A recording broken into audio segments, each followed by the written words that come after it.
This program contains graphic violence and sexual situations. Viewer discretion is advised. Milwaukee, Wisconsin, 1991. One man changes the face of evil forever. When we think of Jeffrey Dahmer, we think of a predator of the human race. Although his name is infamous, the inspiration he takes from a Hollywood horror franchise is shocking. Jeffrey Dahmer loved The Exorcist 3. He forced his victims to watch The Exorcist 3.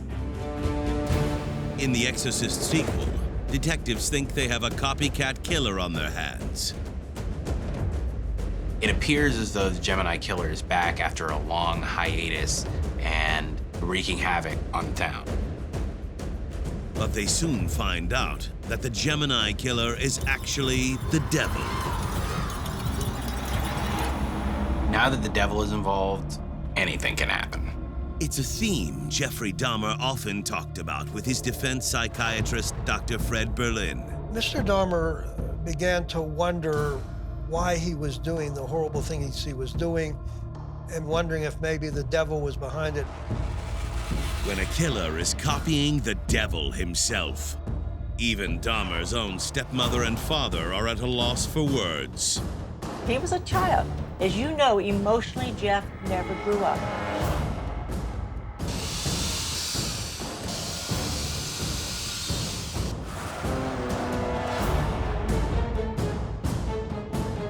I never dreamed that this would have happened.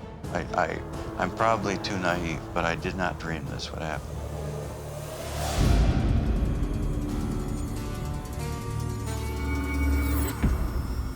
Jeffrey Dahmer is one of America's most nefarious killers. But even the most evil among us turn to movies for inspiration. He believed either the devil was talking to him or that he was the devil. And watching Exorcist 3 confirmed those beliefs.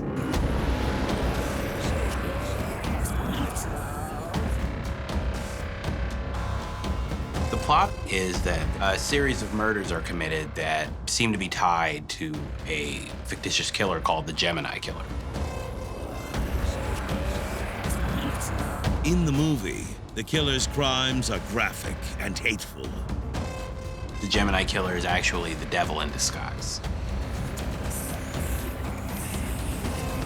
In real life, the world would soon find out that so is Jeffrey Dahmer. In the movies, the devil represents evil, ultimate evil, power. For Dahmer, he saw himself as the devil, or one of the devil's disciples. You can't escape. You cannot escape. You cannot escape. This has never been a case of trying to get free. I didn't ever want freedom. Frankly, I wanted death for myself. While growing up in Ohio, Jeffrey Dahmer didn't always believe he was doing the devil's work. But he also knew he wasn't like everyone else. Defense psychiatrist Dr. Fred Berlin can attest. Mr. Dahmer was a bit of a loner. He tended to isolate himself from family. He had a mother who suffered from depression. He had a father who was never home. His school teacher actually wrote in his report card that she felt there were signs of neglect. Dahmer's father, Lionel, exposes his son's difficult upbringing. I think in retrospect, I certainly would have spent more time, invested more time with Jeff than my former wife. There were so many physical and mental problems with her that took away drastically from the time I could have spent with Jeff. You don't deal with anything. Why do I come? At home, Dahmer's parents' marriage is a constant struggle.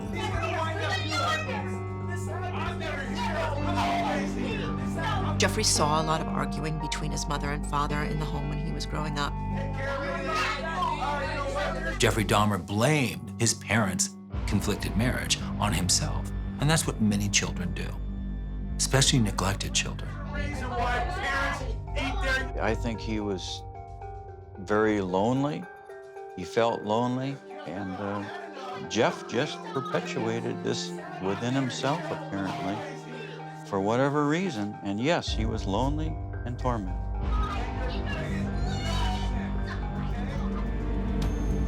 By his senior year of high school, he is disengaged from society. An alcoholic who often retreats to a hiding spot he's created in the woods. Mr. Dahmer had a serious problem with alcoholism. Here's a teenager who's miserable in school, drinking to function, and then comes home to a house in conflict. So what do? How does that teenager cope? And Jeffrey coped by going out into the woods, because at least it was quiet there. At least there weren't people that caused him anxiety. In the woods, Dahmer discovers something about himself. Early on, Mr. Dahmer realized he was attracted to males rather than females. There's a story that he claims that there was a jogger when he was still a teenager who Jeffrey Dahmer was attracted to. And this jogger used to jog on this path. And as a teenager, Jeffrey Dahmer found him attractive. Instead of confiding in someone, Dahmer represses his sexual desires. I think one of the problems Mr. Dahmer faced is at a time when he was growing up, there was much less acceptance of homosexuality than there is now. It's hard for many people to understand how pervasive the hatred was towards anyone that was gay, and how unaccepting and cruel the world was. But it existed. Dahmer drowns his secrets in alcohol. He graduates high school, friendless and alone. But if there's one event in Dahmer's early life that changes him forever, it's his parents' divorce. His father eventually remarries. Shari, Dahmer's stepmom, recalls the situation vividly. He was devastated that his parents were divorced. He was ashamed of that. He was a child. As you know, emotionally, Jeff never grew up. Intellectually, he could have been everything his father is. He had a very good mind on him, but emotionally, he was always the wounded child. After the divorce, Dahmer's parents both leave the house, abandoning him in the family home. Home alone, with no money, no food, only spoiled milk. Can you imagine what that does to an individual? That's telling. This individual, I am not valued in my family, and I am unloved. There's nothing healthy about being in isolation and not having people with you. But this is how Jeffrey Dahmer was living. Left to his own devices, Dahmer's thoughts turn deadly. He would dissect some of the roadkill that he'd found. It was something that just fascinated him.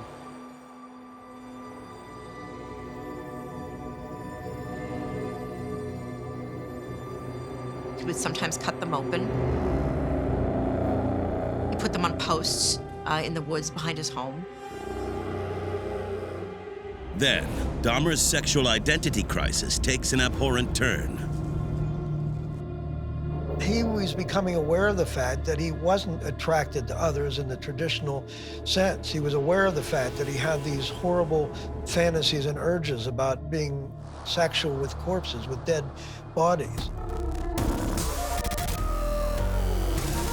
When we talk about necrophilia with Jeffrey Dahmer, why would he be attracted to a dead person? A dead person can't reject you. It was truly wanting a male who he could control completely. Dahmer knows his desires are disturbing. If you're not able to relate to human beings in an intimate way while they're alive, if you're preoccupied with desires about acting intimately with corpses, that's going to leave you as a pretty isolated and lonely and despairing person. Jeff was a very private person. In the Exorcist sequel, the Gemini Killer has a perpetual urge to kill, a movie that will soon become a favorite for Jeffrey Dahmer. There is a certain graphic and hateful tone to the Gemini Killer's murders. Dahmer feels a similar rage burning within. He'd had some thoughts about killing in order to create a corpse, but he'd not acted on those prior to the age of 18. But when Dahmer encounters a young hitchhiker on his way home from a concert, he can't help but give in to his cravings. I believe when it comes to picking up the hitchhiker, he was attracted to him sexually. He offered him a ride, and that was accepted. And then he asked the man if he wanted to come back to his house to drink, and that, again, was accepted. Dahmer invites the young hitchhiker, 18-year-old Stephen Hicks, into his home. Having that man there brought up feelings of sexual lust that he wanted to act on. You gotta really do your part. So I'm trying to hit up as many other shows as I can. And, yeah, so I mean, thanks for picking me up, right? I think he felt that he would enjoy being with someone. He was attracted sexually. Now, unfortunately, he wasn't necessarily going to be able to perform sexually with a man who was alive, and that was obviously a problem for him. Well, then anyway, man, I mean, it's getting kind of late. I should probably be gone. Nah, please, you should stay. Dude, I'm gonna get out of here. It's all right. Why would you go? You wouldn't go for anything. Dahmer became very upset when Stephen Hicks tried to leave him. He didn't ever want people to leave him, and that led a lot of the psychologists later to talk about the fact that this was Jeffrey's reaction to being abandoned. I just think it's really rude. You're sitting here and you're coming into my home and I'm giving you beers and I'm feeding you and I'm doing things for you, and it doesn't make any sense why you would do that. Dahmer can't handle another person walking out of his life.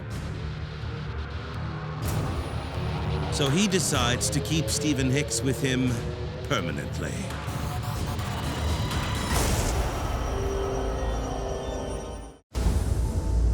Jeffrey Dahmer is a lonely young man with a deadly secret.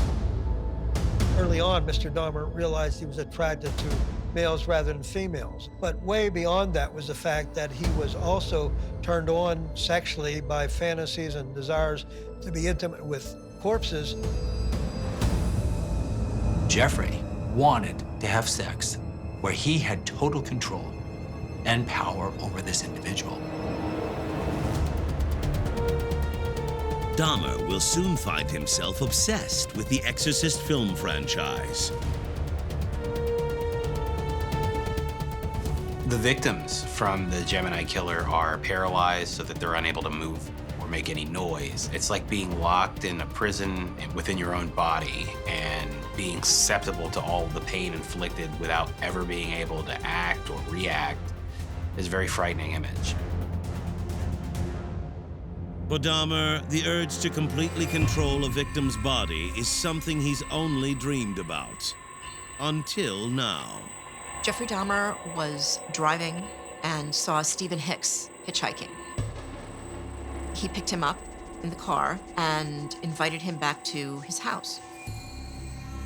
He had these urges, he had these fantasies, he'd fought them, he wouldn't always win the battle, and he wouldn't act them. Stephen Hicks decides that it's time to go, but Dahmer won't stand for it.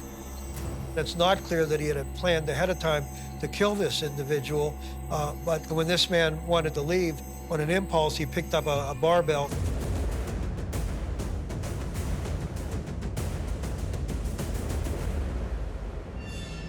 It was instinctual and fast and rapid, and he was surprised at his own actions.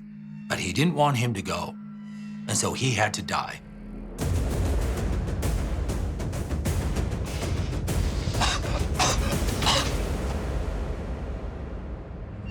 That abandonment triggered his years of neglect from childhood to teenage years. Only after he kills Stephen Hicks does Dahmer realize what he's done. He was surprised that he had the capability to kill another human being and to do it so fast and so quickly. Although the murder wasn't premeditated, the outcome is exactly what Dahmer desires.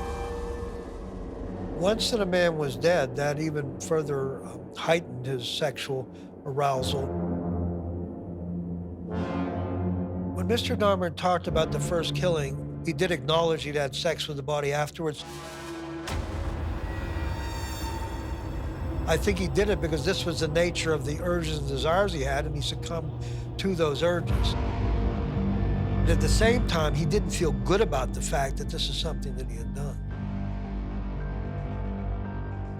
I can see how he would feel tormented from the age of, 18 on, when he, I feel, was a sort of an accident first killing.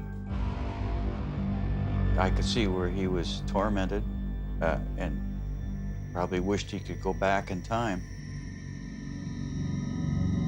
Ashamed of the gratification he got after the murder, Dahmer works hard to get rid of the evidence.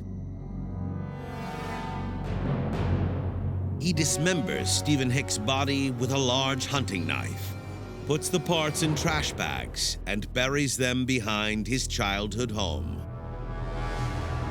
We really do see that progression, how he evolved, because it really went from animals to then people and ultimately killing them.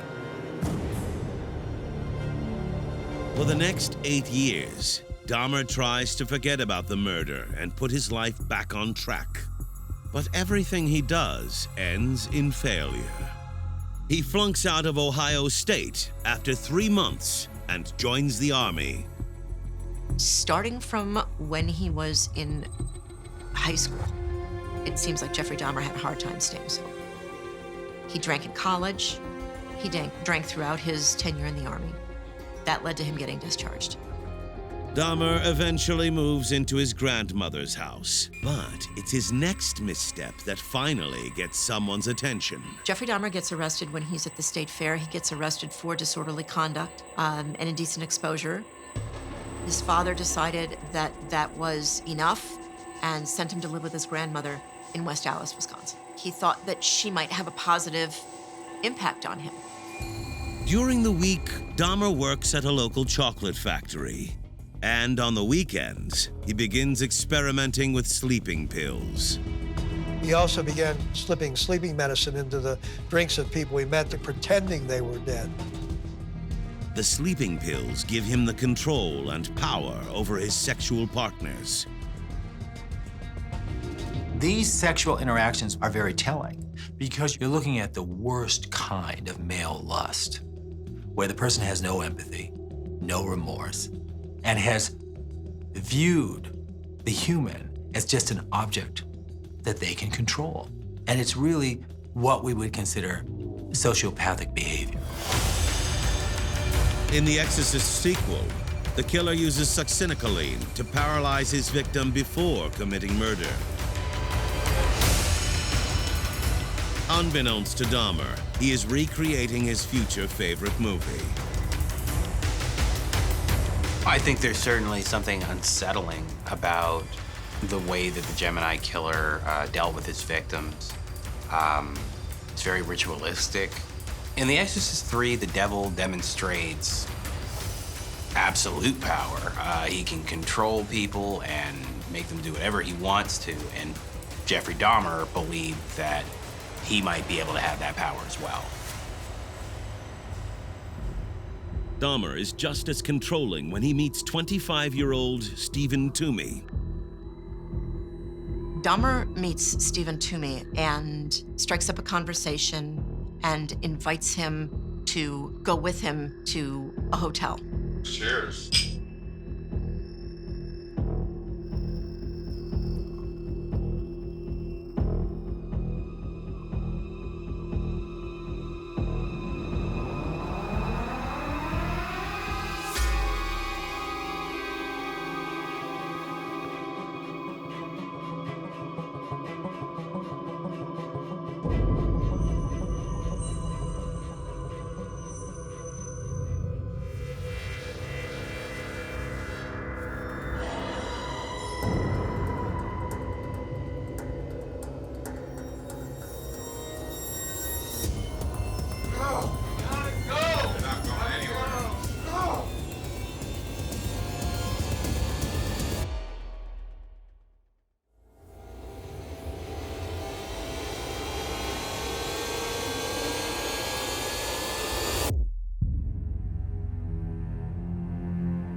The next morning, Dahmer wakes up to a nightmare.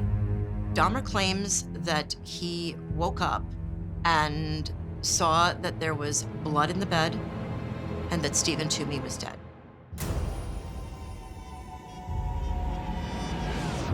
He had beaten him to death. What he thinks happened is that he accidentally drank some of the drink with a sleeping pill, and that while he himself was groggy, he'd committed the murder.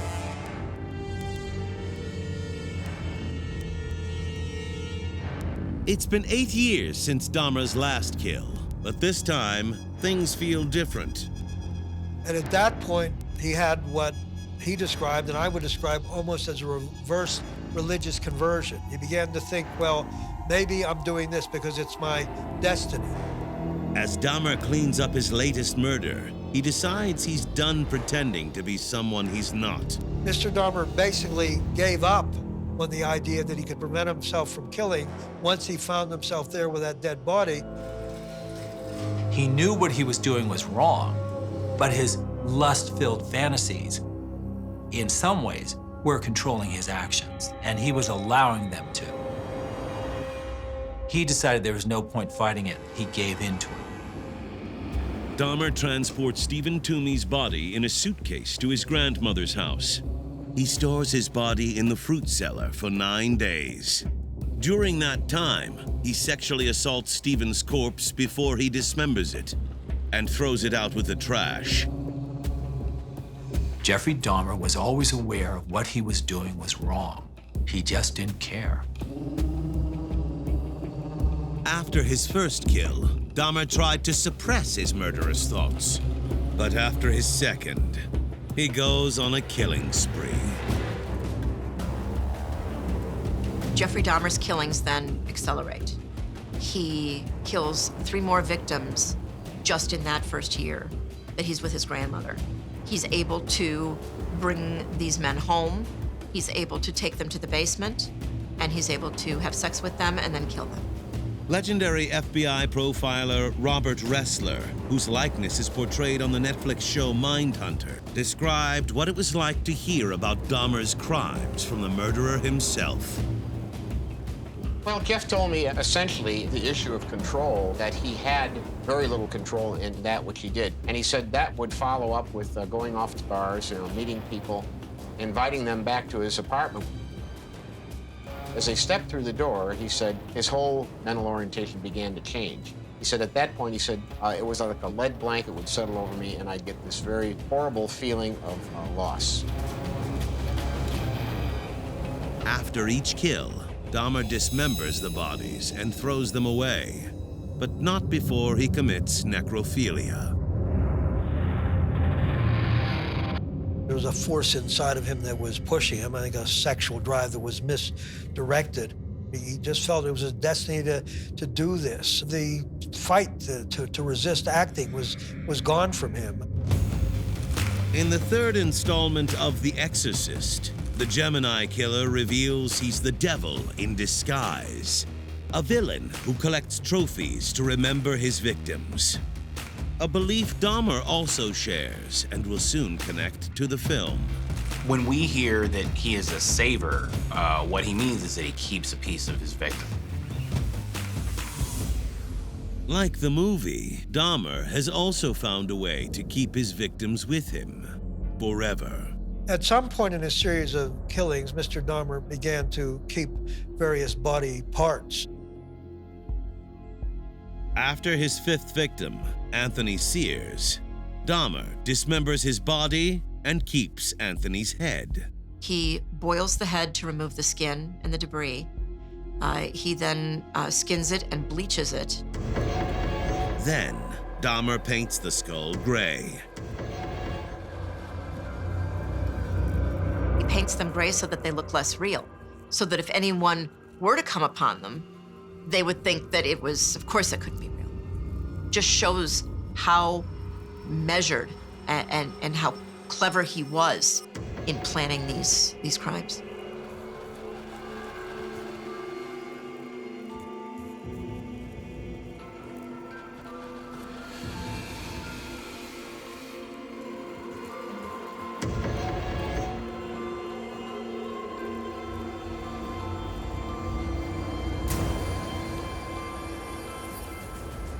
Similar to the evil characters in the Exorcist film franchise, there's no telling what horrors Dahmer has in store for his next victim. This was a man who discovered what he wanted and knew how to get it, and then how to destroy it. Jeffrey Dahmer has killed 5 men because he can't control his deadly urge to commit necrophilia. He had accepted the fact that he was a serial killer, and this is what he was going to do. Because in many ways, as sick as it sounds, this was his function in life. But what starts out as murder has now morphed into something that has never been seen before. Dahmer couldn't bear the idea of being alone. Dahmer begins to save trophies now, and so he takes the victim's skull, all in the name of having some kind of companionship or keeping some part of these people with him. Dahmer's murderous cravings are just as gruesome as the villains in the Exorcist films. In The Exorcist 3, we find out that the Gemini killer is actually the devil. You can't get much more evil than the devil. He takes no mercy on his victims. Dahmer was mesmerized by the devil. He made a connection with that character unlike any other I've seen. With 5 murders under his belt, Dahmer also feels unstoppable. He moves out of his grandmother's house and into his own apartment in Milwaukee. Dahmer is now truly alone and can do exactly as he pleases. But Dahmer won't be alone for long. He plans to fill his new apartment with mementos from all his future victims. He purchases a very large 57-gallon drum. He's going to fill this drum with acid so that he can dissolve the materials that are left over after he has murdered someone. It's during this time Dahmer watches The Exorcist 3 and is mesmerized. He began to think maybe there's a devil. He began to read about the occult. He started to think that if he built a body out of the sacred remains of those whom he had killed, that the devil might reveal himself. In the horror movie, the devil is elusive, smart, and absolutely despicable as he murders innocent people in the Georgetown neighborhood of Washington, D.C. At the time that Mr. Dahmer was watching Exorcist 3, he was trying to understand what was driving him to do the things he was doing. He was beginning to wonder if there was some evil force in the world. When Dahmer reflects on his past transgressions, he clearly sees similarities between his crimes and the movie. He clearly thought he either was the devil or was being controlled by the devil or was the devil's disciple. He said that oftentimes he would be in his home alone in the evening drinking. He'd start watching some of these bizarre videos that he seemed to enjoy that had significance to him. For the next 6 months, Dahmer watches the Exorcist sequel endlessly. He began wearing yellow contact lenses, engaging in strange incantations. He was thinking that maybe the devil would reveal himself. Between 1990 and 1991, Dahmer's murder count more than doubles as he meets, drugs, and kills 7 more young men. The things that followed the murders, the bizarre explorations, the keeping of parts, Jeff no longer cared about tomorrow. He didn't think of the future. It became tonight is the night, and that's all that was important to him. The more men Dahmer says goodbye to, the more he yearns to keep them with him forever. He resorted to cannibalism. There is a sexual thrill for Dahmer to eat them. He convinced himself that the people that he killed could somehow live on through him. He began to think that if he ingested their body parts, that he would have a close and an enduring relationship with them. Dahmer's victims are always young, alone, and impressionable. He picks those he thinks will not be missed. So when he sees 14-year-old Konerak Synthisymphome, he has an immediate attraction. When Jeffrey Dahmer met Konerak synthesome, he offered him money to come back to his apartment to pose for naked pictures. $50 to pose naked appears to be an easy way to make money. And also, Dahmer came across as incredibly low-key. He seemed like a person that was saying the truth. Konerak agrees to the deal and willingly walks into Dahmer's apartment. But Dahmer has other plans. Somewhere along the line, he begins to have fantasies of something between life and death, what he calls zombies, and he discovers this is an exciting turn on for him. In his mind, he thought if he could create a sex zombie, he would then stop killing. He believes a zombie will satisfy his urges, but at the same time behave somewhat like a living person without ever wanting to leave him. He has tried and failed before, but he is determined to make Konerak his first success. Dahmer gives him something to drink, and he passes out.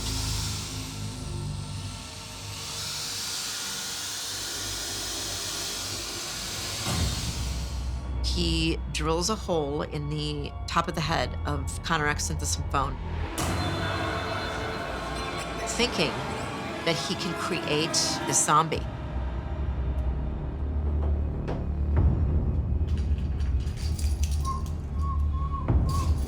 Mr. Dahmer was also a compulsive cigarette smoker. He'd run out of cigarettes, thinking that this young man was just going to be sleeping and be there when he got back. He went out for a pack of cigarettes. But as Dahmer walks back home, he's in for a shock. Hey, hi, I'm on 25th and State, and this is young man. He is butt naked. He has been beaten up. He is very bruised up. He can't stand. He's study fall out. He is butt naked. He has no clothes on. He was really hurt. And I ain't got no cord on him. I just seen him, and he needs some help. Where is he at? So Konerak runs out of the apartment and is running up the alley. He's confused, he's dazed, he's obviously still sedated, and the police show up. Son, are you awake? Son, know what you need. And Dahmer shows up at about the same time the police do. But escaping Dahmer is like catching the devil. Impossible. Sir, can I help you? Well, this is my boy. This is my boy. What do you mean it's your boy? He is my boyfriend. Dahmer tells the officers that the man is his lover and the two had a fight. But all was okay. Mr. Dahmer had an amazing capacity to keep his wits about him. I think what he was doing was so far beyond the pale of what one would imagine that people weren't looking for that. Shockingly, the police believe Dahmer's story. Intoxicated Asian naked male was returned to his sober boyfriend, and we're today. In the Exorcist films, the devil has all the control, but in real life, the power belongs to Jeffrey Dahmer.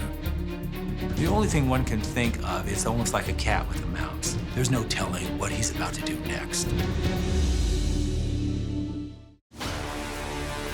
Jeffrey Dahmer is on a killing spree so horrific it rivals the devil's crimes in his favorite film franchise, The Exorcist. In the movie, the devil seems unstoppable because the devil wants what he wants when he wants it. Dahmer, too, covets whatever he wants. He's already killed 12 men, and there is no end in sight. Konerak was able to get away from Jeffrey Dahmer. Unfortunately, it didn't last. Dahmer brings Konerak back into his apartment and resumes his grotesque acts. Dahmer drilled a very small hole in Konerak's skull and then injected muriatic acid. Dahmer immediately kills Konerak.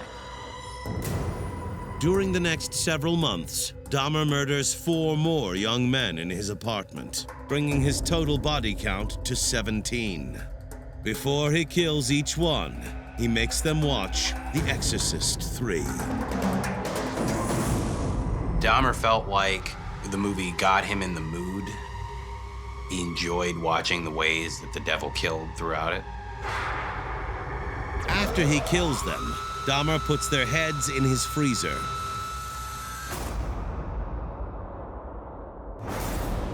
And their bodies into his barrel of hydrochloric acid. But soon his crimes catch up to him. These decomposing bodies in this acid, in this large barrel, was really starting to affect the atmosphere, the smell in his apartment. A number of residents had called the manager of the building and had told him that there was a terrible smell coming out of the apartment. Dahmer's landlord makes a visit to his unit to see what is going on. He has no idea the horrors that lurk inside. Listen, I've been getting a lot of complaints about a smell. Dahmer told the super that his freezer broke, and that was why the smell was so bad, is that meat was rotting. The landlord takes Dahmer at his word. Dahmer was such a master manipulator, he convinced the superintendent that there was nothing wrong here. Okay, great. Have a great day. You too. Have a good night. Dahmer escapes another close call, but behind closed doors, he's falling apart. And I think at that point, Mr. Dahmer just was careless. He was no longer paying much attention to not being caught because he was really virtually out of control, and all that mattered was satisfying these necrophilic urges and fantasies and so on.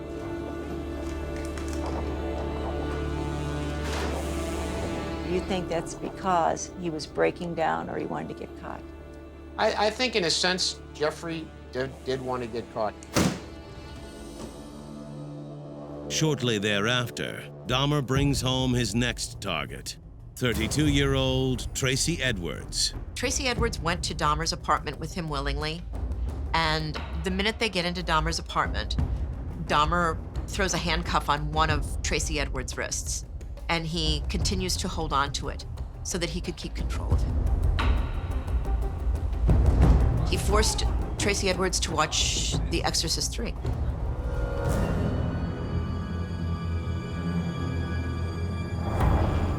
Jeffrey was in the bedroom, he was rocking, and he was chanting, and seemed to be in some sort of a stupor state. As Dahmer gets lost in the movie, Tracy plans his escape. Tracy Edwards told Jeffrey Dahmer he had to go to the bathroom. Dahmer loosens his grip on the handcuffs. Tracy uses this moment to break free. Dahmer was so into the movie that Tracy Edwards was able to get up and to run out of the apartment building. For reasons unknown, Dahmer doesn't pursue Tracy as he flees. But if there's a lesson to be learned from The Exorcist, it's that you can't outrun the devil. Jeffrey Dahmer is so consumed by the movie The Exorcist 3, he doesn't go after his 18th victim, Tracy Edwards, after he escapes.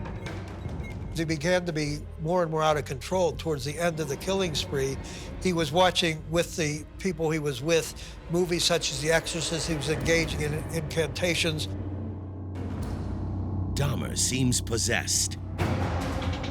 Dahmer was quoted as telling one of his victims that The Exorcist 3 was the best film they've ever produced.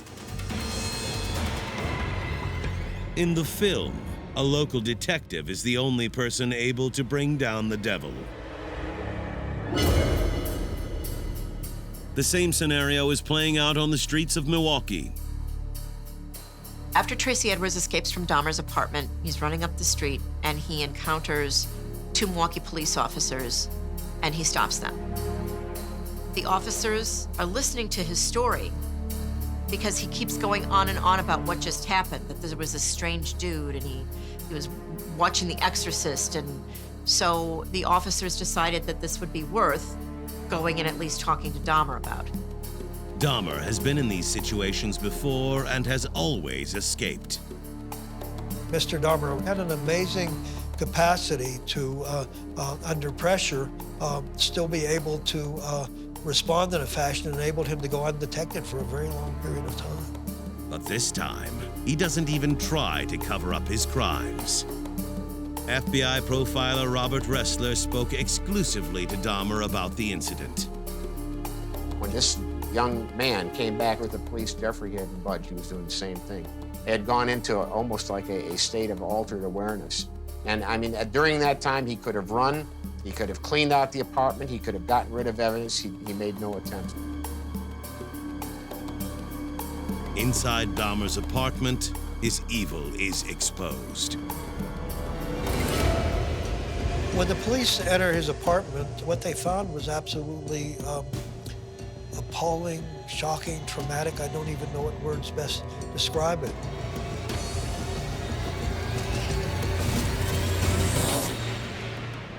As officers were going through the scene, they found skulls in the freezer.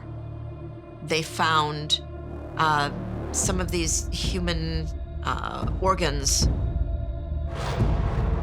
One of the officers had opened up the refrigerator and found a head. A human head in the refrigerator.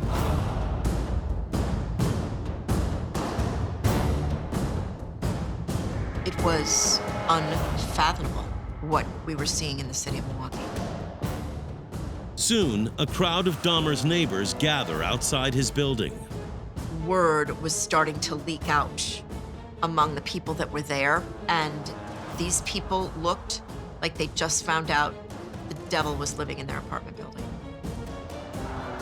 Dahmer is taken into custody, where he eventually breaks down and confesses.